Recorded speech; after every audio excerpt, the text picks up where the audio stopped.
લોકસભા ચૂંટણીના મતદાનને આડે હવે ગણતરીના દિવસો બાકી છે, ત્યારે છોટાઉદેપુરના મતદારોને રીઝવવા માટે નેતાઓ રોડ પર ઉતરી ગયા છે। આજે છોટાઉદેપુરના કોંગ્રેસના ઉમેદવાર સુખરામ રાઠવાએ છોટાઉદેપુરમાં રેલી યોજી હતી।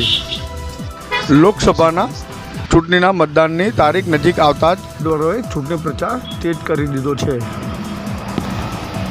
અને હવે રેલીઓ કરી રહ્યા છે।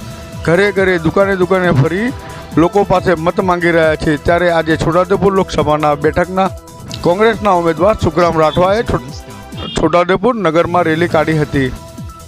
રેલી દરમિયાન બજારમાં કેટલીક દુકાનોમાં કેરી તેમજ ફૂલહાર ખરીદતા નજરે પડ્યા હતા।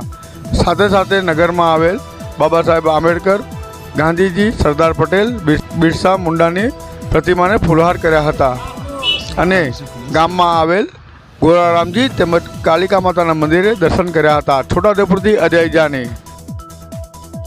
છોટાઉદેપુરમાં નાતો મારો બહુ જૂનો છે। અહીંયા મારે વહેલે આવવું જોઈતું હતું, પણ દૂરના ગામડામાં પહેલાં પ્રાયોરિટી આપીને દૂર દરાજના શહેરો છે, ગામડા છે, એ બધું પતાવીને આજે આ છોટાઉદેપુર મારું નગર, મારું ગામ કહી શકાય, મારું ઘર શકાય, અહીંયા બધાને મળવા આવ્યો છું। સમય ઓછો છે એટલે રેલી સ્વરૂપે બધાને મળતો નીકળી જઈશ।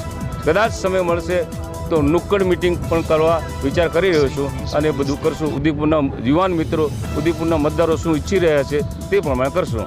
ભાજપ 400 પારની જ્યારે વાત કરી રહ્યા છે તો આપનો જીતનો આશાવાદ કેટલો? ભાજપ તો ઠગ માણસ છે, એનો પ્રધાન જ ઠગ છે, તો આ લોકો ઠગ જ ને, ઠગવા છે બીજો કઈ ધંધો છે? એમની કોઈ તાકાત નથી કે 400 પાર કરી શકે।